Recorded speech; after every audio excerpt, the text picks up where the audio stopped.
ఇప్పుడిప్పుడే ఇంటుంది మామ గుండెలు మధ్యల టం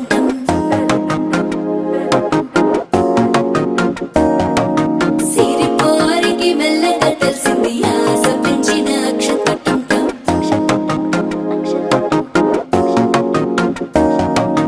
పొదసాటున సిగ్గుల సప్పుడు పొడి చేయగానే పొద్దుల గిచ్చుడు వేడి పంచే కోకలంచే అల్లుకుంటే అల్లుడు తగ్గడు